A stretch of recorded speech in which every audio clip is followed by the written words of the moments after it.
آتش‌بس بین ایران و آمریکا به نفع کیست؟ اصلا آتش‌بسی در کار هست؟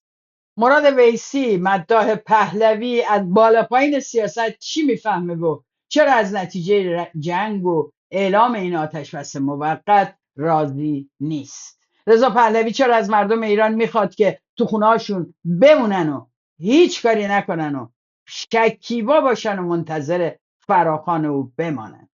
بالاخره این نقشه پهلوی برای سرنگونی چیه که از مردم ایران پنهانش میکنه و میگه منتظر لحظه موعود بشین؟ چرا مجتبی خامنه‌ای برای آتش‌بس پیامی نداد؟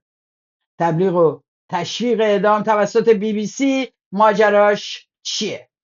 شادی امین هستم. در برنامه ولتاژ این هفته دلم میخواد به این سوالات پاسخ بدم. در این حال از شما میخوام اگر کانال رو سابسکرایب نکردین دکمه سابسکرایب رو بزنین. دوستانی که میخوان کمک کنن به پخش ماهواره این برنامه دکمه جوین رو بزنن و هر مبلغی که میخوان برای کمک به این برنامه ماهانه بپردازن. قصد دارم از این به بعد هفتگی چند برنامه لایو برم، جزئیاتش رو در اولین برنامه به اطلاعتون خواهم رسوند. آدرس ماهواره برنامه در پایین همین ویدیو هست. میتونین به دوستان آشنایانتون از هر طریقی که میتونین به ایران برسونین.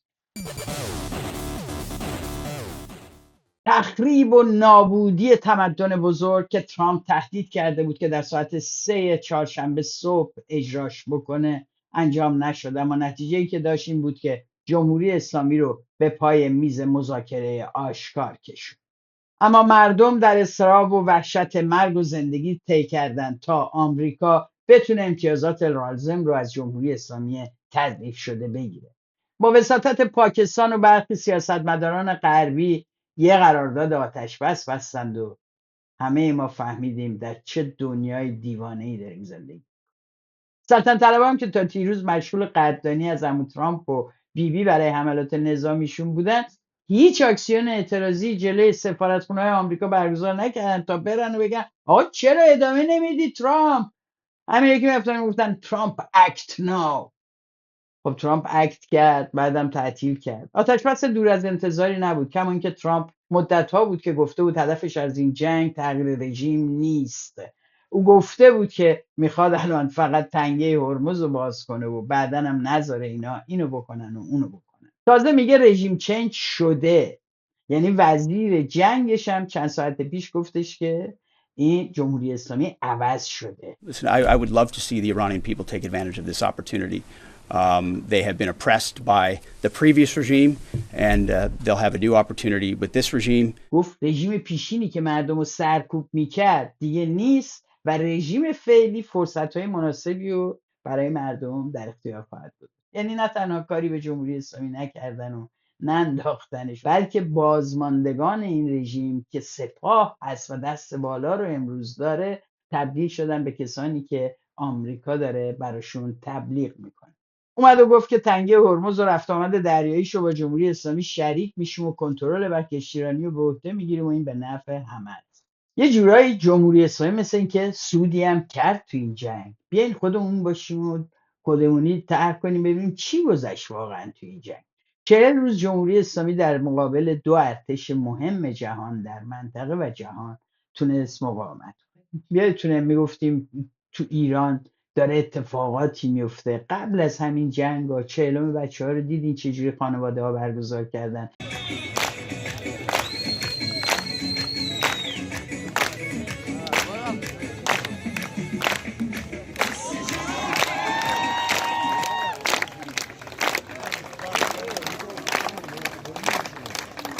دیدین که دانشجوها دوباره برگشته بودن به دانشگاه و داشتن شعار میدادن علیه جمهوری اسلامی. یک جنبش اعتراضی آشکاری دوباره جلو اومده بود. زندگی آزادی، زندگی آزادی، زندگی آزادی،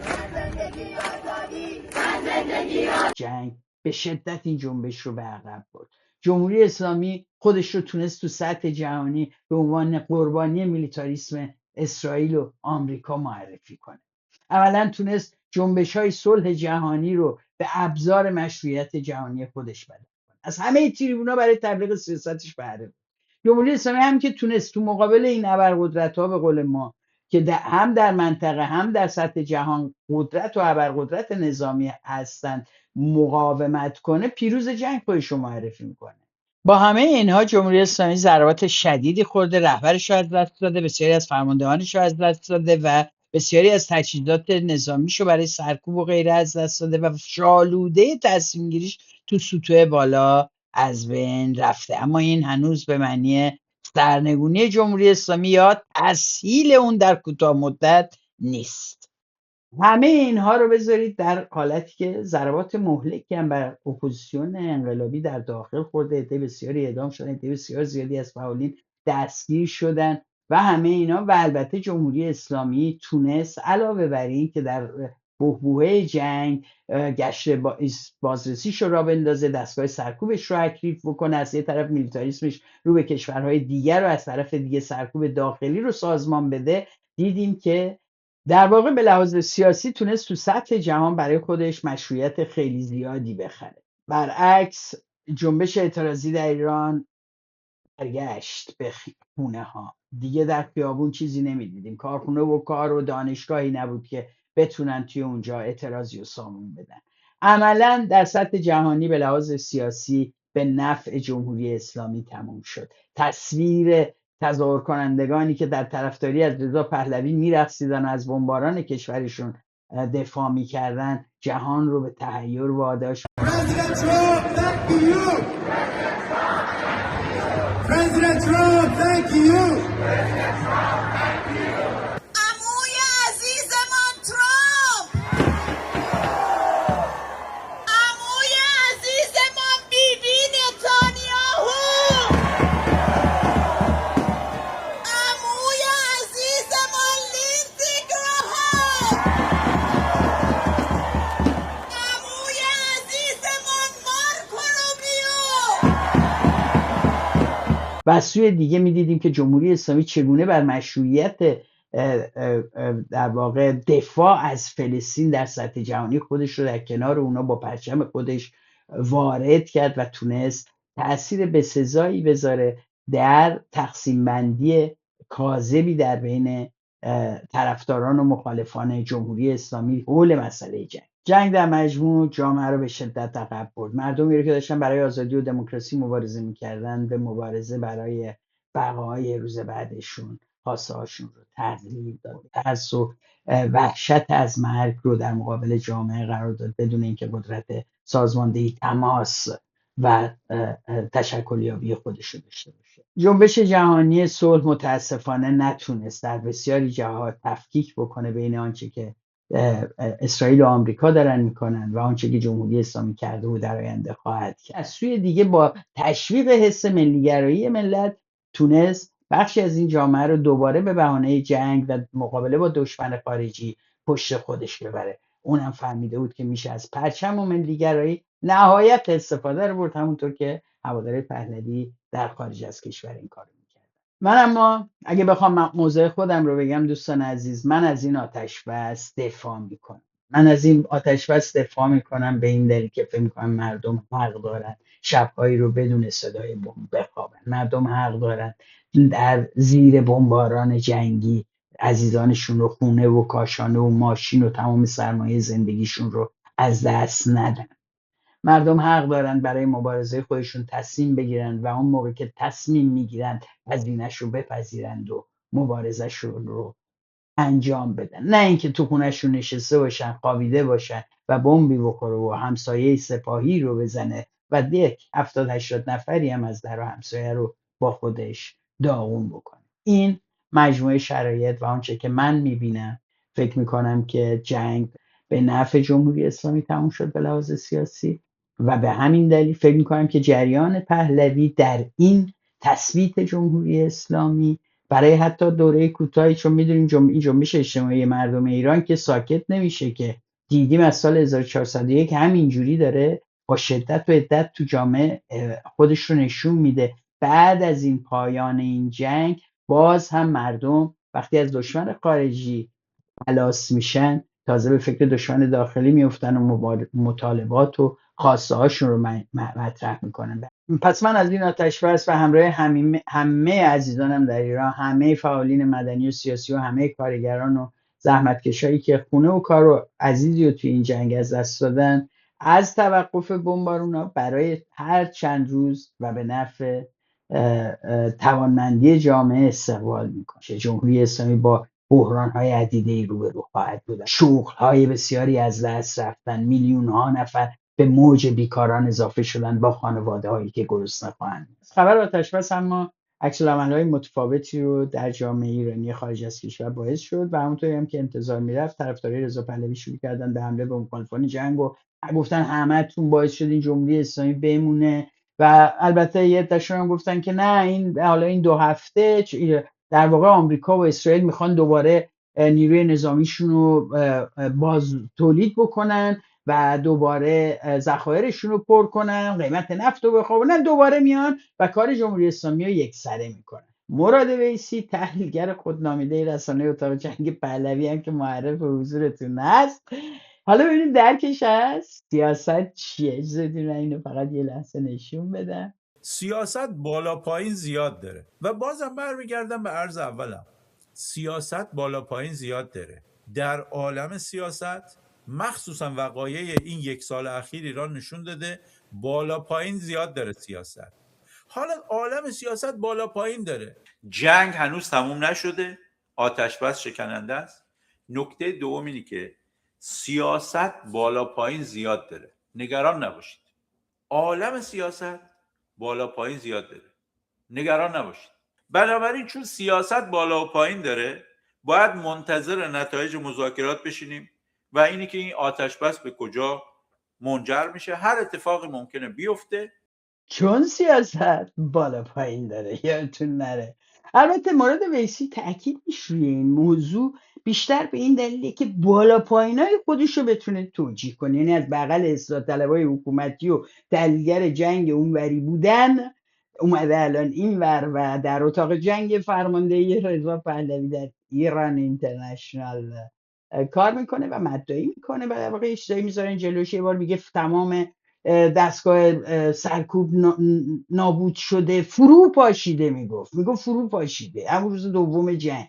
اینا تحلیلشون رو چون مردم حوصله ندارن بهش برگردن، هرچی میخوان میگن و میرن جلو. خب اینجا ایشون ولی اومده و تحلیلش رو از جنگ بلا فاصله بعد از آتش بس به ما میگه. ببینیم چی میگه. برای اینکه اون گفتمان دفاع از جنگشون رو باز دوباره در واقع تبلیغ بکنه، مثل بقیه جنگ طلبان درون ایران دقیقا با همون گفتمان صحبت از این میکنه که مردم از آتش بس خوشحال نمیشن، چون از این جنگ دلشون میخواست جمهوری اسلامی سرنگون بشه. و منتها چون مردم میخوان سریعتر این حکومت سرنگون بشه، حتی 2 هفته به تعویق بیفته عصبانی میشن، ناراحت میشن. حق هم دارن مردم. آره مردم حق دارن، مردم حق دارن ناراحت شدن. ایشون من نمیدونم این آمار مردم ناراحت شدن از آتش بس رو بدون اینترنت از کجاش داره، چون اینا میدونین که اینا جای مردم حرف میزنن، جای مردم تصمیم میگیرن، جای مردم وکالت میدن، جای مردم ادعا میکنن و البته بسیاری هم ممکنه که به عنوان مخاطب برنامه اینا رو باور بکنن متاسفانه. ببینیم دیگه چی میگه. مردم انتظار درستی هم دارن، میگن جنگ شده، ما درد و رنج جنگ رو تحمل کردیم و میخوایم حکومت سریعتر سرنگون بشه. فقط در این حد اینا درد و رنج جنگ رو پذیرفتن، یعنی اولین بار این شکلی دارن ازش اسم میارن. آره مردم گفتن ما درد و جنگ رو پذیرفتیم، میخوایم پس جمهوری اسلامی سرنگون بشه. مگه مردم گفته بودن از طریق جنگ فقط سرنگون میشه؟ شما 3 ساله دارین اینو توی این رسانتون تبلیغ میکنین که جمهوری اسلامی به هیچ وجه نمیرود مگر با جنگ از طرف این نیروی خارجی. انواع اسامی هم روش گذاشتین، کمک بشردوستانه، کمک خارجی، نمیدونم حمایت از مردم ایران و ارتو پی، هر چی تونستین اسم گذاشتین روش. همه غلط و غلوط به مردم غالب کردین که این کاری که اینا دارن میکنن هم قانونی، هم ما خواستیم، هم باید بکنن، هم به نفع مردم ایرانه و فقط این انقلاب میکنه. حالا نشد اونجوری که شما میگفتین، ما میدونستیم که نمیشه و گفتیم که غلط. حالا ببینین دیگه چی میگه. خب الان آتش بس رو در اثر فشار پذیرفت. در امور نظامی یک قاعده‌ای وجود داره، میگن آخه این قاعدهش ما رو کشته، یه خط یاد گرفته، فقط امروز 5 بار در جاهای مختلف تکرارش کرده. مرز ایستادن رو شدت تهدید مشخص میکنه. همین چون شدت تهدید آمریکا رفت بالا و این امکان وجود داشت که امشب زیرساخت‌های اساسی جمهوری اسلامی مورد حمله قرار بگیره. دقت کنین داره راجع به زیرساختایی که ترامپ گفته بود میزنه حرف میزنه. ببینین چجوری حرف میزنه و چگونه توجیهش میکنه. مثل نیروگاه‌ها، پل‌ها، پالایشگاه‌ها و یه آشفتگی اقتصادی جدی ایجاد بکنه. میگه که این اگر پلا رو میزد، پالایشگاه رو میزد و نیروگاه رو میزد، یک آشفتگی اقتصادی جدی ایجاد میکرد. ایشون از زدن اینجاها آشفتگی اقتصادی میفهمه. وقتی بهتون میگم اینا هیچی از امر مبارزه اجتماعی نمیدونن، تو عمرشون در یه تظاهرات که حداقل یکم ممنوعن باشه شرکت نکردن، چه برسه به سازماندهی. بعد اینا میان فراخوان میدن و راه نشون میدن به مردم و صحبت از اینکه چه اتفاقاتی خواهد افتاد میزنن.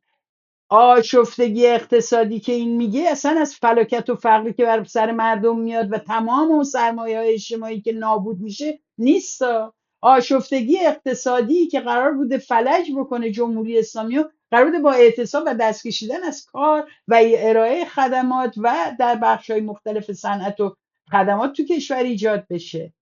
نه اینکه بزنن کارخونه رو نابود کنن، نه اینکه بزنن پالایشگاه رو نابود کنن، مردم بدون برق و همه چی بمونن. شما نشستی آقای ویسی تو واشنگتن حقوق مفتتم میگیری که این حرفا رو بزنی؟ شماها برای گفتن این حرفها حقوق میگیری. یعنی برای همین خیلی ساده است که بیای اونجا بشینی و یکی آره پالایشگاه و اینا رو اگر میزدن در مصاحبت با فرزاد فرزادم تکرار میکنی و تاکید میکنی که اگر میزدن دیشب اینجاها رو، خیلی هم ناراحتی که نزدن. یعنی اصلا موضوع آتش بس به کنار، شما ناراحتی که ساعت 3 نزدن، چون معتقدی که یک آشفتگی اقتصادی ایجاد میکرد که میتونست به سقوط رژیم منجر بشه. معلوم نیست چه قرار بود ثابت کنه رژیم وقتی هیچ مردمی نیستن، هیچ کسی نیست که بخواد مبارزه‌ای بکنه، وقتی همه چی نابود شده. مراد ویسی خیلی ناراحته. من میدونم بسیاری از اینا خیلی ناراحتن، همونطور که دم و دستگاه اسرائیل هم ناراحت بود از این نشده اون حمله بزرگی رو کنن. بخشی از جمهوری اسلامی هم همینقدر ناراحته. ویسی در ادامه میگه جمهوری اسلامی کوتاه اومد. اینی که مردم اکثرشون طرفدار اینن که سریعتر این حکومت سرنگون بشه و از آتش بس ناراضیان، این برای جمهوری اسلامی پیروزی نیست. دقت کردین ویسی نارضایتی مردم رو مساوی قرار میده یا برابر قرار میده با خواهان جنگ بودن.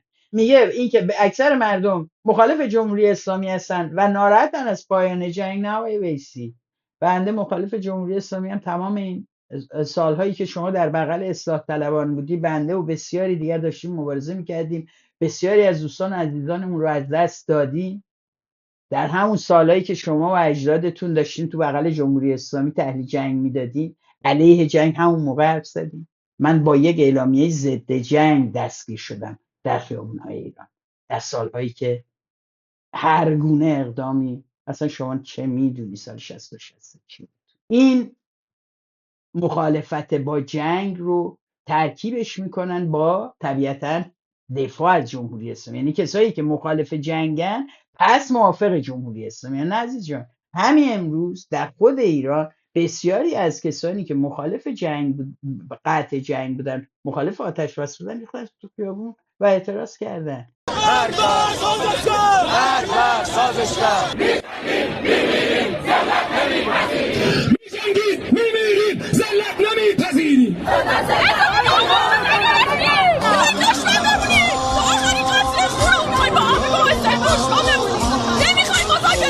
ساعت 6 آقا اومد بیانیه داد، جرأت رفاقت تمام. نه دیگه وسط میدانیم، اما هر موقع آقامون هر چی گفتن میگیم سمن و طاعت. خب هر چی آقا گفت میگم سمن و طاعت. من همینو میگم، این بنده خدا هم همینو میگه. اگر این حرف شما رو بپذیرم، صلح با معاویه راضی بود. اگه فشار نه یه سال ضربه دیگه مونده بود. نه یه سال ازتون بپرسم. نه امام جامع میدونه، رأی مردم میدونه، پشتیبانی مردم نمیدونه. این بنده خدا میگه ولی ساکت مملکت بر مدار نظم نمیچرخه، فرصت میده به 4 تا عراضه پاشم میام بیرون. همین نمیخوای یعنی بیاد بیرون. اتحاد خالی خالی الله اکبر خالی خالی همون چیزی که ترامپ میخواد. بفهم داداش اتحاد خالی خالی ولی هیچی این به ترامپ میخوره.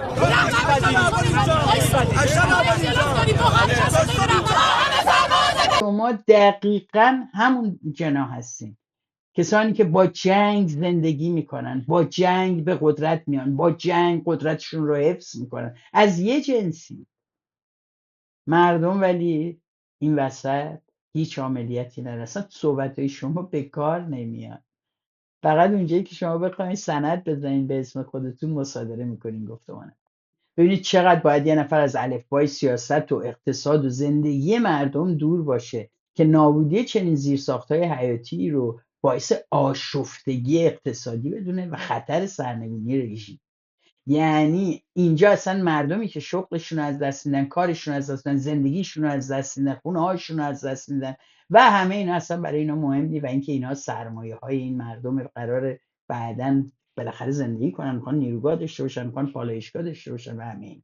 به قول خودشون موضوع برای اینا اینه که بالاخره این جمهوری اسلامی سرنگون میشه. برای این اصلا راهش مهم نیست و هیچ درکی از این ندارن که راههایی که به سقوط جمهوری اسلامی منجر خواهد شد با نتایج و آنچه که در آینده میسازیم ربط بسیار مشخصی داره. برای اینا ولی نتیجه مطلوب اینه که دولت دستشانده اینا بیاد سر کار، خانواده پهلوی و دوستاش. حالا برای همشون هم البته جایگاه شغلی و فردایی رو صف کشیدن و اسمشون رو نوشتن و همه شغل دارن. همین ویسی تو رادیو تلویزیون آینده چه بروبیایی خواهد داشت اگه اینا بیان رو قدرت. دقیقاً اون نقطه تفاوت نیروی مردمیه که از قدرت مردم میگیره گفتمانش رو و علیه جمهوری اسلامی، علیه جنگ، فلاکت مردم رو میبینه، تقویت دستگاه سرکوب رو به بهانه جنگ میبینه که یک صدایی دائم داره پس میشه، ولی اون صدا دائم حتی خودش رو در سانسور اینترنتی، در قطع اینترنت تونست برسونه به این ور. وقتی که کسی که نوشت ما زنده ایم و در میانه آتش افروزان و جنگ افروزان خارجی و داخلی همچنان زنده ایم و نفس میکشیم و همه اینها با اینکه نجواهایی از داخل بود ولی صدای مردم بسیاری بود که از این جنگ بعد از 40 روز خسته شده بود. جمهوری اسلامی اما به این 2 هفته نیاز داره اگه بتونه حفظش کنه و اگه بتونه بر اختلافات داخل خودش برای تداوم یا عدم تداوم جنگ فائق بیاد. نیاز داره برای کفن و دفن خامنه‌ای، حالا اون قطعاتی که ازش مونده، نیاز داره به انجام این مراسمایی که یه مقدار از این جمهوری اسلامی رو از یک دولت زیرزمینی تبدیل به یک دولت علنی و مشخص و با جلسه و ارگان‌ها و نهادهای خودش رو داشته باشه. این وضعیت رو میخوان اینا در این 2 هفته یه مقدار به لحاظ افکار عمومی داخلی بازسازیش بکنن و اگر این 2 هفته بدون جنگ از سوی اسرائیل و غیره ادامه پیدا کنه و واقعا آتش بسی حتی در چند روز صورت بگیره، این مزایا رو برای جمهوری اسلامی خواهد داشت: کفن اون بابا و یه مقدار نشان دادن اقتدار دولت که یه چیزی وجود داره. چرا شاهزاده فراخوان نداد؟ باید شرایطش فراهم بشه. شرایطی فراهم بشه که امکان موفقیتش بالا باشه و مردم آسیب کمتری ببینن. دقت کردین؟ شرایطش باید فراهم باشه که امکان موفقیتش بالا باشه و مردم آسیب کمتری ببینه. نه که شاهزاده متخصص کمتر آسیب زدن به مردمه. خیلی حواسش هست در چه ساعتی در شب بیان تو خیابون، چجوری بیان، چند روز پشت هم بیان و همه اینا. این شاهزاده الان منتظریم که بگه در چه شرایطی میشه امنیت معترضین تأمین بشه و بیان تو خیابون. این سرنوشت مردمیه که سازماندهی نشده باشن، سرنوشت مردمیه که 47 سال علیه تمام تشکلیابیشون شدیداً حمله شده باشه، سرنوشت مردمیه که تشکل داشتن براشون امری منفی شده باشه، هر گونه تشکلی به عنوان یک امر مضر و مانع پیشرفت آدم ها ذکر شده، هر گونه تشکلی باعث بدبختی و عذاب و زندان و موضوع امنیتی شده و بدین ترتیب متاسفانه وقتی از این تشکل‌ها محروم موندیم و چنین کارگزاران دستگاه جنگ اسرائیل میان و تحت عنوان مداح خبرنگار به مردم تئوری انقلاب میده. میگه مردم عصبانی هستن که جنگ تموم شده و جمهوری اسلامی سرنگون نشده. این شما این که گفتین اگر ترامپ حمله کنه جمهوری اسلامی سرنگون شه، ملت میونه 40 روز شد هر دوی اینا هم حمله کردن ولی اتفاقی نیفتاده و بهتر از هر کسی میدونن که جمهوری اسلامی از این جنگ برای تثبیت پایه‌های خودش سود. من موندم که بالاخره کدوم بخش کارو قرار این اپوزیسیون پهلویچی انجام بده. این اپوزیسیون پادشاهی خواه قرار دقیقاً چیکار کنه؟ چون سرنگونی که به عهده ترامپ و نتانیاهو، الان مردم ناراحت شدن ترامپ نتانیاهو چرا نکرد. پهن کردن فرش قرمز برای ورود شاهزاده‌شون هم که با خون جوانای این خاک. روش مبارزه اینا همینجوریه دیگه. با همین صحنه رو ببینید اینا اینجوری مبارزه میکنن. سمت اون رقص و چیزای خیابونی رو بکنین، فعلا این واقعا یه مبارزه خیلی عمیق جمعی. ای خدای بزرگ، ایران قلب ما در زمین هستش. ایران ما الان توی تاریکی بین همه شیطان ها گیر کرده. نور، برکت، شادی، زندگی رو به ایران ما برگردون، به جوانای ما. خدایا بارون رحمتت رو سرزمین ما ببارون. آمین. خدایا آزادی همه اون کسایی که در بند هستن، هر چه زودتر آزادیشون میسر بشه قبل از اینکه هر اتفاق بدی براشون بیفته. خدایا به دل ما جماعت نشسته داره دعا میکنه برای اینکه رضا پهلوی بیاد و برای اینکه ایران از این وضعیت شیطان هایی که آتش کردن در بیاد. اینا همین آدمای خرافاتی هم فکر میکنه دعا کرد، شبم راحت میخوابه میگه دعا کردم برای مردم. امروز رفتیم با بچه‌ها دعا کردیم. خب خیلی رو خوشحالن. میدونی اینا تمام این سالا ایران هم رفتن اومدن ماشاءالله، اونجا هم همشون یه چیزی دارن، خیلی هم نگرانن. البته خیلی هاشون واقعا باشه. اینم روش مبارزه ایناست. طبیعیه که با اون روش هم که نمیشه سرنگون کرد، مجبوری به بمب و موشک اسرائیلی آمریکایی متوسل بشی. چه کسانی در میانه منازعه جنگ سرنوشت مملکت رو رقم میزنن؟ قطعا کسایی هستن که صاحب قدرتن، صاحب قدرت و اسلحه و بمبن. اونا هن که در امانند و تصمیم میگیرن، یعنی حذف مردم از معادلات سیاسی به هنگام جنگ. و این اون چیزیه که مردم رو در واقع با مهربانی خفه میکنن. حرفی که رضا پهلوی هم تو پیامش بعد از آتش بس میگه. بالاخره بعد از ساعت‌ها اومد و یه متنی رو براش نوشته بودن، جلوی دوربین ظاهرش رو خوند. 7 دقیقه و 7 ثانیه هم کلش طول کشید و فکر کنیم چی میخواد بگه و فکر کنیم یه تحلیل میکنه، ولی 3 تا نکته کلیدی داشت دیگه. توصیف 40 روز گذشته بود و به اصطلاح یه تحلیلی از حال و یه راهنمودی برای آینده که البته منتظر یه محتوای خیلی با کیفیت نباشید. میهنان عزیزم، ملت بزرگ ایران، به همه شما که در این 100 روز برای آزادی و بازپسگیری ایران ایستادید، با فداکاری در برابر گلوله‌ها سینه سپر کردید و در 40 روز گذشته خطر بمباران را به جان خریدید. خطر بمباران را به جان خریدید. باورتون میشه؟ این فکر کنه مردم تصمیم گرفتن گفتن ما خطر بمباران را به جان میخریم. اعلیحضرت برو بشین اونجا، تو هر سخنرانی که میکردی بگو بیایید بزنید، مردم ایران میخوان. عمو لینسی و عمو ترامپ و عاشقشونن، اصلا نمیدونین ما چه وضعی داریم. ما اصلا عاشق بمبیم، بریز.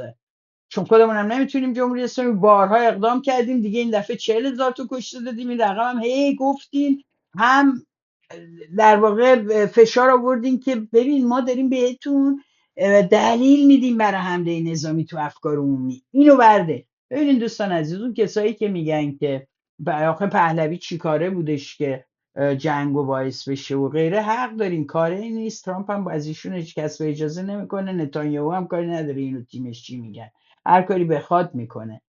اما اینها آنقدر در دادن در واقع مشروعیت به سیاست‌های ترامپ در آمریکا مؤثر بودند که ترامپ بارها اشاره بکنه به اینکه اینها به من میگن تانکی. اینها خودشون خوشحالن. برید ببینید تظاهراتاشون رو با عکس من میان.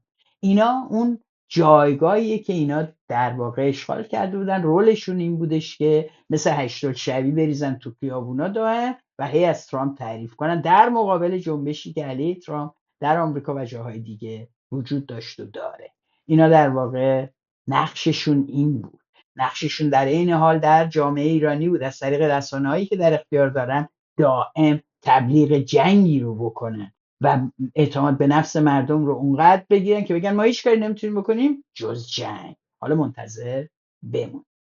میدانم خبر آتشبس 2 هفته‌ای میان جمهوری اسلامی با آمریکا و اسرائیل بسیاری از شما را دلسرد کرده است. یعنی خودش دلسرد شده میذاره به اسم مردم ایران. خودش دید ای داده بیداد 40 روز این هم زدن، کاخ سعدآبادم خراب کردن، اعصاب من خورد شد، ولی با این وجود جمهوری اسلامی نرفت. تازه طرف معامله هم شده، تازه ترامپ میگه دولت عوض شده. از کدوم مردم داره حرف میزنه که دل سرد شدن؟ احتمالاً منظورش ایشونه. دقت کنین، بذارین ببین منظورش کیه. سلام، اینجا الان میدون انقلاب، تقریبا از ساعت 3 صبح بعد از اینکه قرار اعلام شد اینجا بین مردم بحث ها و جدل. میدونین که معرفی کنم خدمتتون، ایشون پسر حمید نوری هستن، مجید نوری، در تهران، در با داشتن اینترنت طبیعتا اونجا دارن لایو میرن و توضیح میدن که هنوز دارن گروه صحبت میکنن و اکثرا شوکه ناراحتن. خب بالاخره میگن ما 40 شب اینجا اومدیم، انتظار اینو نداشتیم.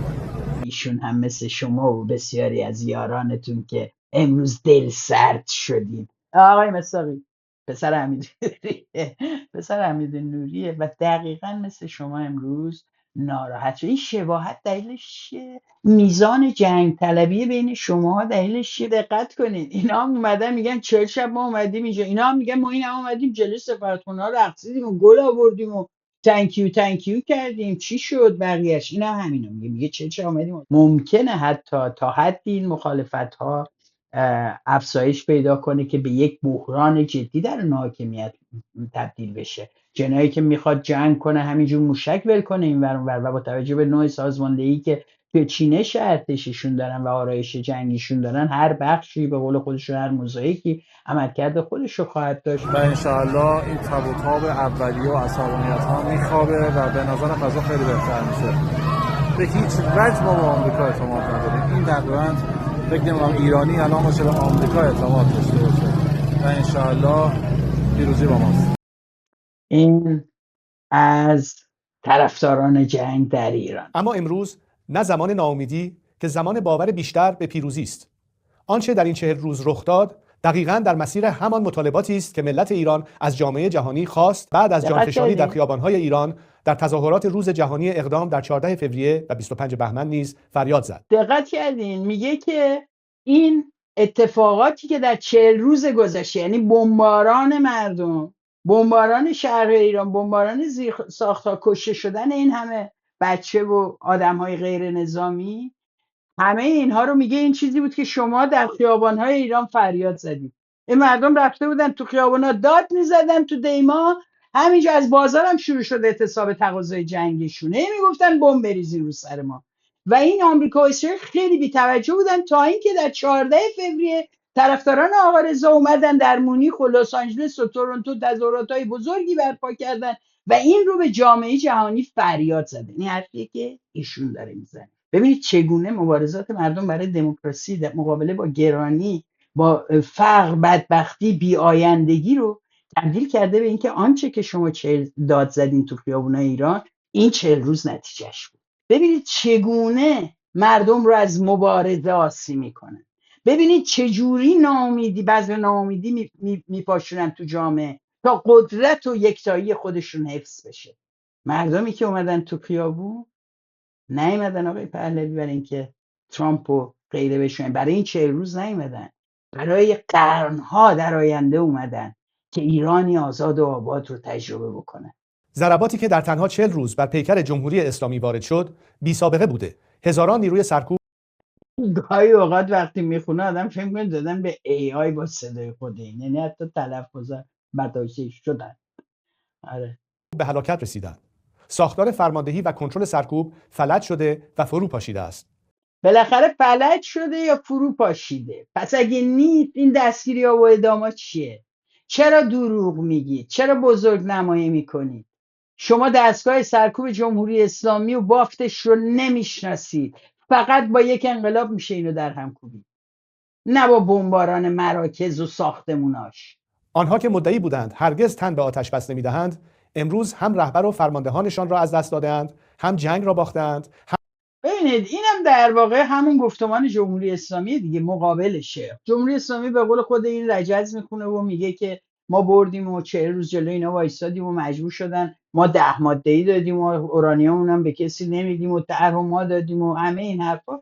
ایشون هم اون برای قضیه است، میگه جمهوری اسلامی اصلا شکست سخت خورد و مجبور شد بشینه پای میز مذاکره. و پای میز مذاکره که شما میگفتین کسی باش نشینه، که میگفتین طرف مذاکرتون باید من باشم، که این همه سخنرانی کردی اینا رو گفتی، هوادارتون ریختن گفتن آقای پهلوی نماینده ماست فقط با ایشون بشینید. ولی همون ترامپ و دار و دستش رفتن با اینا نشستن. تازه مردم ایران امروز بهتر از هر کسی میدونن که نه ترامپ که شما برش هورا کشیدین و گفتین ارزش‌های ما با آقای پرزیدنت آمریکا یکیه و رفتید گفتید ما رو بپذیر، همتون از بچه و همسر و باغبون همه رو ردیف کردی آوردی بالای سن که بگن شما نماینده طرف مذاکره آمریکایی. خب مذاکره کرد رفت نشست با قالیباف، که حتی اگه این آتش‌بس به هیچ جا نرسه، حتی اگر هیچ توافق دیگری فرای این نداشته باشه با جمهوری اسلامی، آنچه که ترامپ داره میگه و وزیر جنگش میگه در واقع دارن با جمهوری اسلامی میخوان بشینن. ببینید این پژوهشگر مسائل امنیتی آقای سبتی توی رسانه خودتون میگه جمهوری اسلامی جدید که واقعا میشه گفت یک رژیم جدید هست بعد از نابود شدن خامنه‌ای پدر و اومدن مجتبی که اونم سرنوشتش واقعا معلوم نیست و تبدیل شدن رژیم به حکومت نظامی ژنرال‌های سپاه. خیلی ممنون. ما خیلی نگران بودیم که یه موقع سپاه قدرتش تضعیف شه. مرسی که لطف کردی یه دست کردی. بذارین دهنش وامونده ببندم. هم آتش اینجوری بهتر. این آقای رضا پهلوی اول اومد گفت 40 روز جنگ خودتون خواستین، بعد اومد توضیح داد که این آتش بس در شرایطی که جمهوری اسلامی خیلی ضعیف شده مجبور شده بیاد آتش بس بکنه و خلاصه همه چیش به هم ریخته. حالا ببینیم در آینده چی. بس را پذیرفتند و هم به میز مذاکره برای تسلیم کامل کشانده شدند. یعنی رضا پهلوی راضیه به اینکه جمهوری اسلامی داره با آمریکا مذاکره میکنه. واقعا این شکست سیاسی و به این شکل، یعنی واقعا این مشاوران حداقل یه جوری بسته‌بندی میکنن که اینقدر فول نباشه دیگه. خیلی واقعا ما اما از آغاز میدانستیم که جمهوری اسلامی تنها با حذف فرماندهی و تضعیف دستگاه سرکوب از طریق حملات هوایی سقوط نمی‌کند. این که گفته بود که شما بزنین بالا ما پایین ترتیب کار خودمون میدیم. مگه نگفت تو اون سخنرانی شایدتونه گفتش که شما احتیاج به بوتس آن دی گراند ندارین، احتیاج به سرباز تو خاک ندارین. 85 میلیون ایرانی الان سرباز مبارزه علیه رژیم هستن. قول یه عالمه چیز داده بود به اینا. معلومه این اونا رو سر کار گوش شد، اونا اینو سر کار گوش شد، ترامپ که اینو سر کار گوش شد. ولی در مجموع حرف ایشون هم تناقض داره با اون چیزی که میگفت، نداره؟ چرا؟ ولی ببینید دوستان عزیز، اگر دوست شما انقدر دروغ میگفت و انقدر بیجا حرف زد و انقدر حرفای قبلش رو میزد سریع، باش دوستی نمیکرد.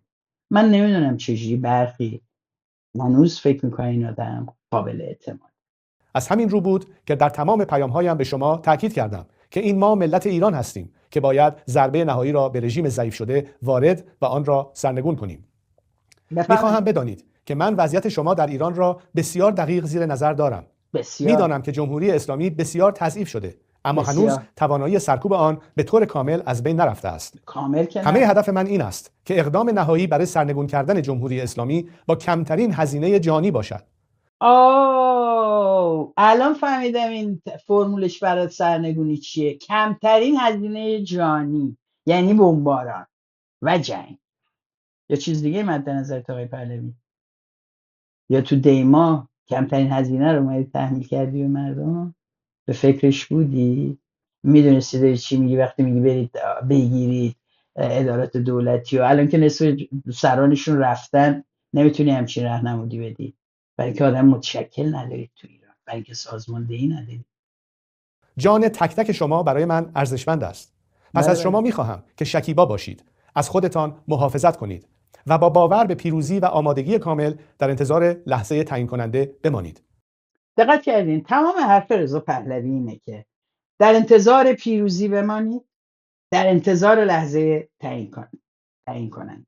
کاملا مردم از این صحنه خارجن. ایشونه با یه عده تماسایی که داره، چه با دستگاه سپاه چه با دیگران، و یک باندی قراره بیاد قدرت رو بگیره. اون موقع که به حضور شما احتیاج چه به عنوان ابزار مشروعیت شما رو خبر میکنه. من اینو بارها گفتم. دوستان عزیز، همه شمایی که در 14 فوریه هم رفتید گفتید بالاخره باید یه کاری کرد واسه ایران، این همه آدم کشته شدن، بریم یه کاری بکنیم و رفتید به تظاهرات اینا پیوستید، امروز مسئولید. دیگه نمیتونید تکرار کنید این وضعیت رو. اینا دارن مردم رو، عملیاتشون رو آشکارا هست من تحت عنوان مراقبت از آدما. اون مردم خودشون میدونن چجوری از خودشون مراقبت. مگه این 47 سال شما بهشون گفتی کی بیان برن بیرون کی نیان، که امروز میخواین دستور بدین؟ این انفعال تحمیلی و تدریجی تحت عنوان راهنمود از سوی رضا پهلوی اتفاقا اونجایی است که مردم باید این خطر رو حس بکنن که بالای سر اونها داره تصمیماتی گرفت و قراره فقط در لحظه موعود خبرش بهشون برسه و اکتیو که ازشون میخوان بگن که انجام بدن. این مردم عروسک خیمه شب‌بازی شما نیستن آقای پهلوی و دوستانتون. یه بار اینو تو گوشه خودتون بکنید. اگه کسی هم نتونسته از ایران با این لحن به شما بگه، من به شما میگم این مردم تجربه یه انقلاب دارن و نسلی از اون زمان هنوز زنده است و این اون چیزیه که موی دماغ شما و اطرافیانه هنوز این تجربه داره منتقل میشه. هنوز عده‌ای هستن که دارن هشدار میدن و هنوز جوانایی هستن که گوش میسپارند و از این تاریخ درس میگیرن. این اون چیزی که شما رو ناراحت میکنه. برای همینه که میگی مردم بمونن تو خونه‌هاشون، هیچ کاری نکنن تا شما. این مردم نقشه‌های مبارزاتیشون با نقشه‌های شما برای قدرت رسیدن کاملا متفاوته. در این فاصله من و همه همیهنانمان در خارج از کشور با تمام توان خواست شما را که پایان دادن به جمهوری اسلامی است فریاد خواهیم زد. البته اینا میرن میگن که مثل همیشه میرن تو خیابونا و هم فریاد میزنن و سر مردم داد میزنن و فوش میدن و میرقصن و اینا، و البته در این حال تقاضا میکنن که هی ما خواست آزادی دارن مردم، پس شما بیاین کمک رو حمله کنین. این مردم بیوزن، نمیتونن خودشون نجات بدن و با چنین تصویری میخوان دولت‌های مطلوبشون رو ترغیب بکنن به حمایت از این. ایمان داشته باشید که هیچ نیرویی در جهان توان ایستادن در برابر قدرت یک ملت متحد را ندارد. خب اگه اینجوری اینا هم انقدر ضعیف شدن، 80% مردم هم با شما طبق آماری که مهدی نصیری بهتون داد و همتون گفتین به به تحقیق میدانی نصیری پس حتما راست میگه، خب بکنید. چرا انقلاب نمیکنید؟ این سوال مردم ازتون خواهند کرد. بعد الان الان چون متوجه شدن که آنچه که شما نداری اعتماد به مردمه و مردم اعتماد به شما ندارن. اینو لااقل در 3 ماه گذشته به میزان زیادی تجربه کردن. اون عده‌ای هم که داشتن یکی دارن پس میدن. بحرانی که در خودتون حاصل شده نتیجه این بیکفایتیتون در سیاسته.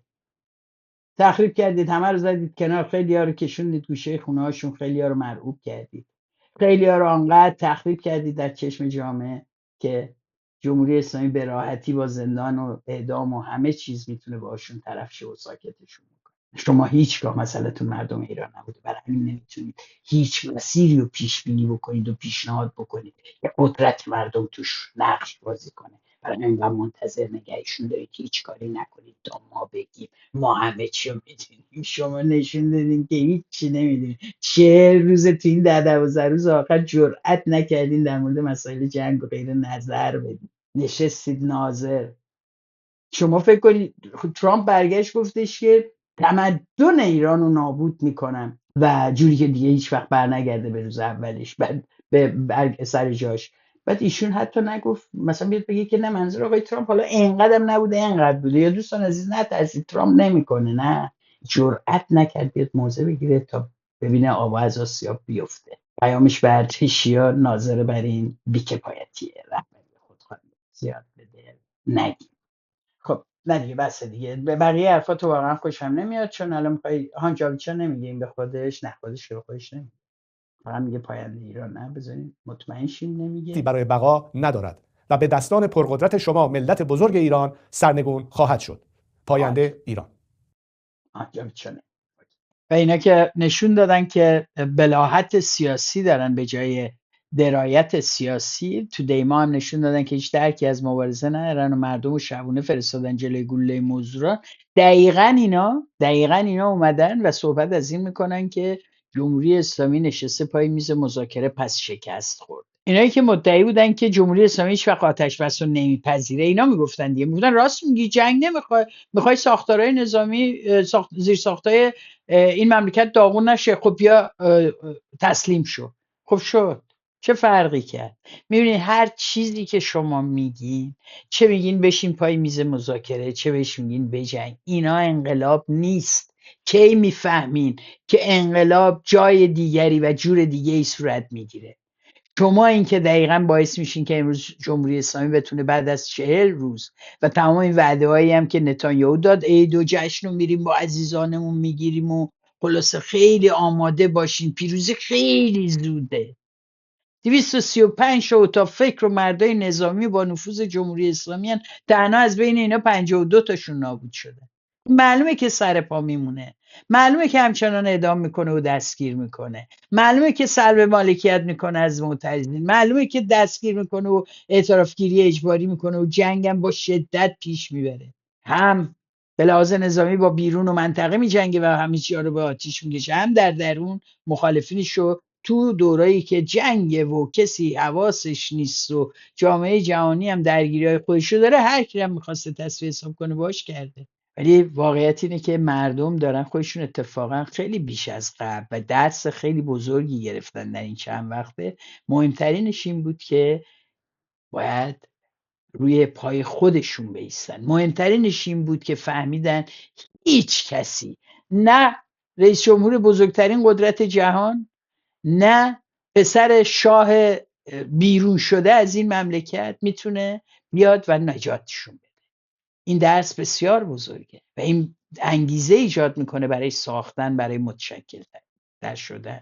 من امیدوارم که نتیجه این تجربه تلخ این 40 روز جنگ و تمام سرکوبی که جمهوری اسلامی علیه مردم کند و تمام ترامایی که این مردم از این جنگ با خودشون دارن میبرن و تمام خسارتی که متحمل شدن نتیجه بده و به عنوان یک حافظه جمعی در تک تک سلولای این مردم بمونه که کار رو هم خودشون تموم میکنن، هم خودشون تعیین میکنن که چه کسی رو چگونه به قدرت برسونن. اینا تنها کاری که تونستن تو این چند وقته بکنن ایجاد انشقاق گفتمانی در بین مردم با استفاده از پول و قدرت رسانه‌ایشون، حذف صداهای مردم و روایت‌هاشون و رنج‌هاشون، مصادره همه دستاوردها، مصادره کشته شده. حتی ببینید هواداره مجاهدین هم مصادره میکنن. اجازه بدیم بریم سراغ یکی از اتفاقاتی که تو این چند وقت افتاد. وحید بنیامریان هستش و همینطور بابک علیپور، ابوالحسن حسن منتظر، پویا قبادی و اکبر دانشورکار و محمد ترقوی 6 تا مجاهدی هستن که جونشون رو جمهوری اسلامی در طی همین هفته گذشته گرفت. فیلم های از اینا منتشر شد که در حیاط زندان سرود میخونن، همینطور زمانی که سوگند یاد میکنن و با سازمان مجاهدین در کارنامه‌های شورشیشون همکاری میکنن. در همون روزی که این بچه ها اعدام شدن، یعنی در روزی که وحید بنیامریان و ابوالحسن منتظر اعدام شدن، ببینین اینا چه میکنن. در دورت سلطنت طلباست در لندن. جانفدای میهن که امروز اعدام شده، وحید بنیامریان. دقت کردین وحید بنیامریان رو اسم میاره، میگه فرزند جانفدای وطن که امروز اعدام شده جاویدنام وحید بنیامریان. بعد جمعیت یه تعداد خیلی کمیشون زور میزنن، یه با شرف میگن اونایی که میدونن اینا مجاهدن، خب ولی این یاری که داره میکروفون دستشه مثل که خبر نداره یا اهل مصادره جدیه. فرزند ایران و جانفدای میهن ابوالحسن منتظر. ابوالحسن منتظر هم زد برای خودشون. فقط حرف من با اون عزیزانیه که اینجا رو میشه نوبرد نه به جنگ نشه اینجوری بچه‌هامون رو اعدام بکنن. نه این که وسط جنگه، میگه جنگ نشه که بچه‌هامون رو اینجوری اعدام. بچه‌هامون بعد وسط جنگ میگه جنگ نشه که اینجوری بکشن، ببینید جنگ شده چقدر خوبه نمیکشن. یعنی واقعا اینا خودشون میفهمن چی دارن میگن. اما ادامهش رو ببینید اون جمعیت که اونجا وایساده. نمیبخشیم نه فراموش میکنیم. این شعار رو به اون فاسدای رجبی و اون تجزیه طلبایی که میان تو خیابون میگن نه به جنگ، اینو باید بلندتر. مرد بر فاسد!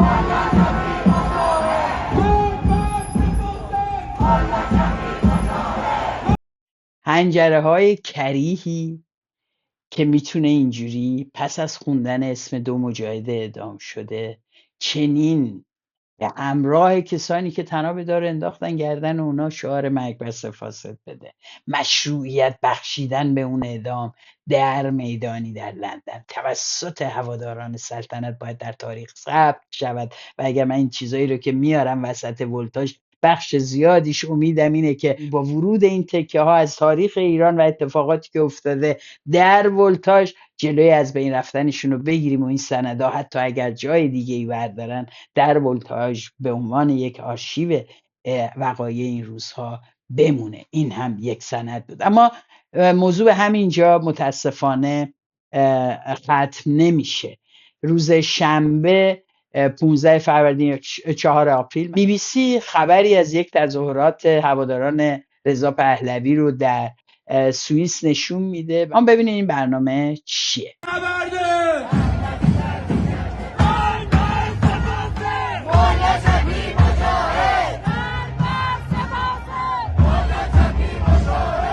این BBC داره این شعار رو پخش میکنه. میتونست به راحتی این شعار رو پخش نکنه و در همون روز تبلیغ اعدام نکنه، تبلیغ لااقل اعدام مجاهدین رو در همون روز نکنه. این دقیقا در سپیده دم شنبه 15 فروردینه که هم وحید بنیامریان 33 ساله نخبه دانشگاه و فوق لیسانس مدیریت و همینطور ابوالحسن منتظر 66 ساله لیسانس معماری از زندانیان سیاسی زمان شاه و زندانی دهه 60 اعدام شدن. بعد BBC در گزارش طرفداران رضا پهلوی پخش میکنه مرگ بر فاسد ملا چپی مجاهد. اینه که میگم گفتمانشون با جمهوری اسلامی یکیه. در واقع همه جوره دی به هم میخوره. اون میکشه، این میگه ایشالا ما هم بیایم ادامه میدیم و اینا. اما BBC بدون هر گونه پرنسیب این شعار رو تو صفحات اجتماعیش هم منتشر میکنه. که وقت اعتراض به آفکام و غیره نیست. و الا بخش فارسی BBC مدت هاست که ناقض ضوابط نهاد نظارت رسانه‌ای بریتانیا شده. کاش خجالت میکشیدن از خانواده وحید بنیامریان، از خانواده ابوالحسن منتظر و محمد تقوی و بابک علیپور که تو اون روزا اعدام شده بودن.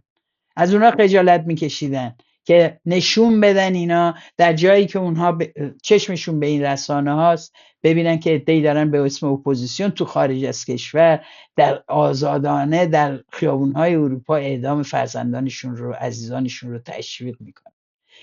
BBC دقیقاً به دلیل اعتبار رسانه‌ایش میادش و پشت این شعار یک اعتبار رسانه‌ای هم بهش میده. اینجاست که تأسف خودمون رو باید از این میزان سقوط در بین رسانه‌هایی که یک زمانی یک چارچوبایی رو مجبور بودن رعایت کنن هم اعلام بکنیم.